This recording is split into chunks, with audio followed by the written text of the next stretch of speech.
Assalamualaikum sahabat cerita. Kali ini saya akan membawakan kisah tentang seorang yang perlu diteladani juga, yaitu Hasan bin Ali. Beliau adalah putra dari sahabat Ali bin Abi Thalib atau cucu Nabi Muhammad Shallallahu Alaihi Wasallam. Ketika Al-Hasan bin Ali ini dilahirkan, sahabat Ali ingin memberi nama dengan Al-Harb yang artinya perang karena sahabat Ali suka sekali pada berperangan. Namun Rasulullah ingin memberikan nama dengan Al-Hasan. Terus sahabat Ali pun menyetujuinya. Al-Hasan ini sewaktu kecil sangat mirip dengan Rasulullah.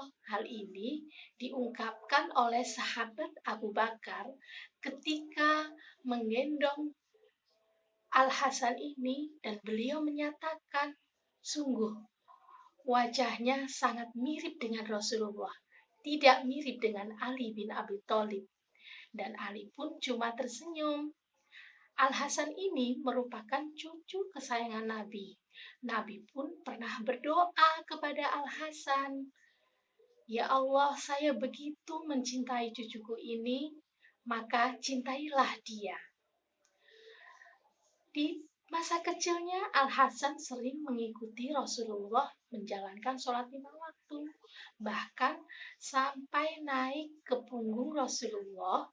Jadi ketika Rasulullah sujud, beliau melamakan sujudnya karena takut Al-Hasan nanti akan terjatuh.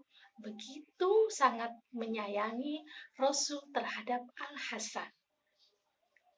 Al-Hasan ini ketika menjadi seorang pemuda dikenal menjadi seorang pemuda yang sangat mencintai orang miskin. Dia suka memberi sedekah. Dia suka orang yang paling sabar. Pernah suatu ketika ketika Al-Hasan ini sedang duduk di teras rumah, tiba-tiba didatangi oleh seorang pemuda Badui. Pemuda itu tanpa sebab, tanpa angin, tanpa alasan, tiba-tiba itu mengolok-olok Al-Hasan. Mengolok-olok terus, tapi Al-Hasan tidak marah. Al-Hasan justru bertanya, "Hai pemuda Badui, apakah kamu lapar?"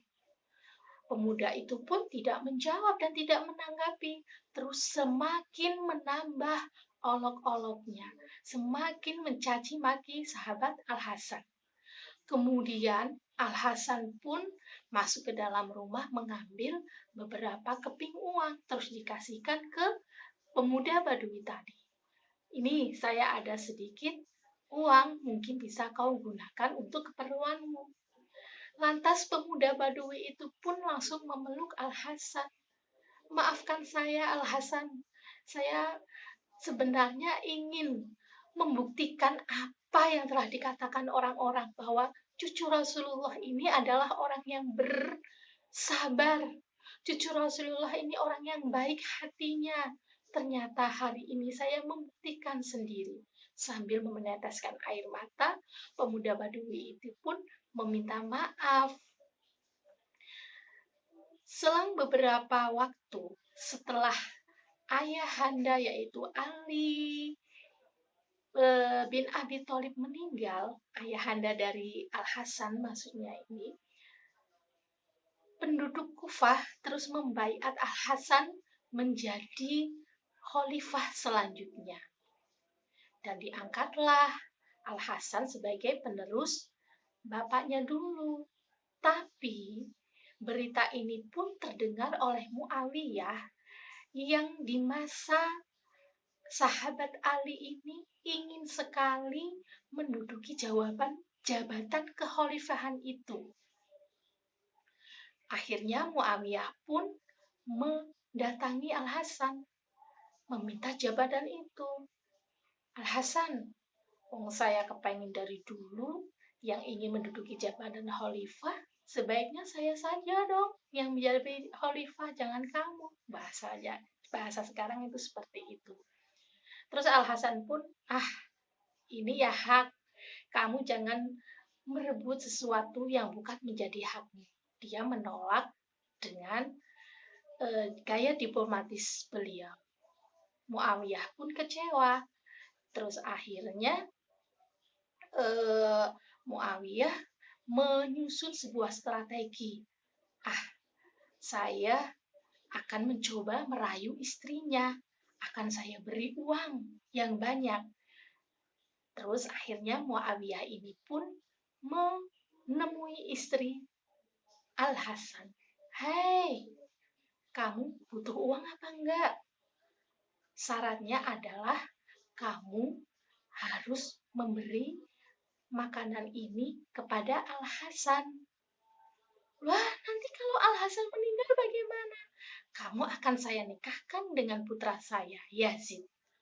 Itu janji Muawiyah kepada istri Al-Hasan. Kemudian karena tergiur uang yang banyak, akhirnya istri Al-Hasan pun menuruti. Dan racun yang telah ada di makanan itu pun membuat penyakit dalam diri Al-Hasan begitu membuat menderita.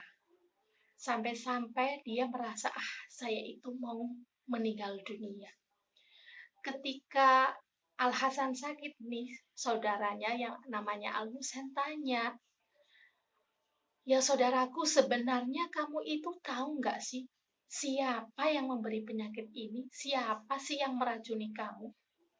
Al-Hasan tidak menjawab, karena sebenarnya bahwa beliau telah tahu yang meracuni adalah salah satu istrinya. Terus dia jawab, saya nggak mau jawab. Adapun nanti kalau saya jawab siapa yang meracuni saya, akan menimbulkan pertumpah darahan. Saya tidak menginginkan itu.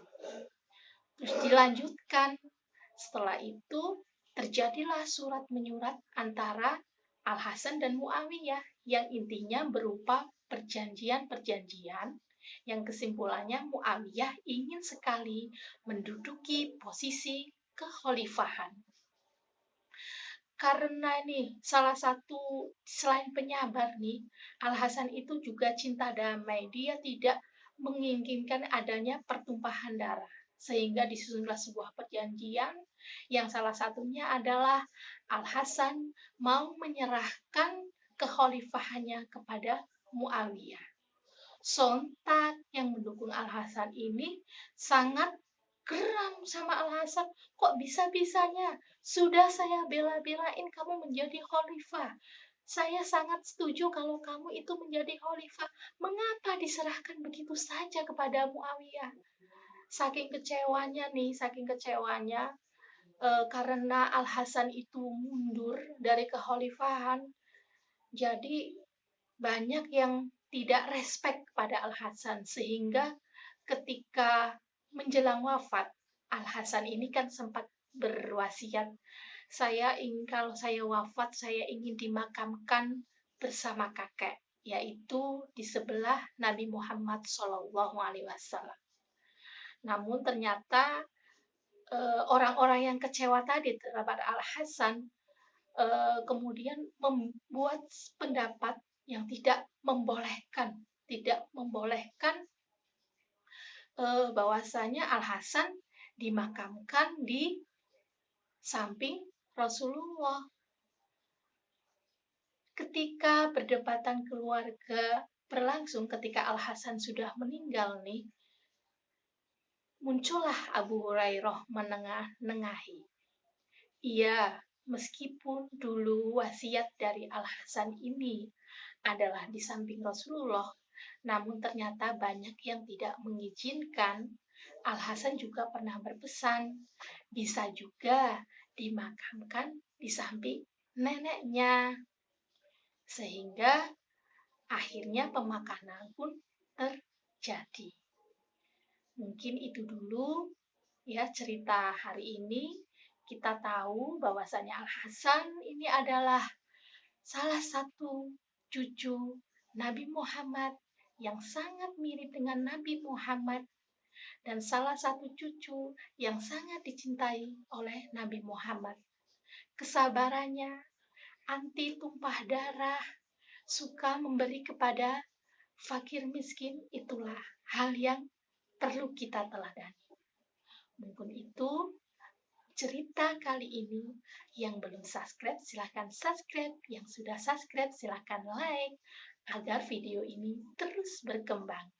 Bagi yang selalu menonton video, saya ucapkan terima kasih.